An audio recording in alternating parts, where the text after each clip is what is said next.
Ano ang pakiramdam ng mamuhay sa kalikasan kasama ng mga pusa? Ang batang babae na ito ay orihinal na isang nagtatanim lamang ng bulaklak sa bundok. Noong mga araw na naninirahan siya sa bundok, siya ay nag-adopt ng higit sa 100 pusa. Binigyan niya silang lahat ng mga pangalan at matindaan ang bawat isa sa kanila. Inaalagaan niya ng husto ang mga pusa na ito. At ang bawat isa ay sobrang cute. Araw-araw, mainit niyang binabati ang bawat pusa at nakipagkamay sa maliliit na pusa na ito. Ang mga kuting ay aktibong tumugon sa batang babae. Sa summer, naglalaro sila sa kakahuyan. Pinapanood ng mga pusa ang batang babae na nagtatrabaho at sinasamahan siya kapag nagpapahinga. Kapag winter, magkasama silang naglalaro sa nyebe. Ang batang babae ay nagtayo ng isang snowman kasama ang mga pusa at pagdating ng winter holiday, ang babae ay naghahanda din ng mga regalo para sa bawat pusa.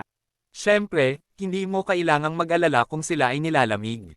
Mayroon silang sariling mga silid sa ganitong paraan dahil sa pagkakaroon ng mga pusa sa buhay ng babae sa bundok. Ito ay nagiging masaya at blissful.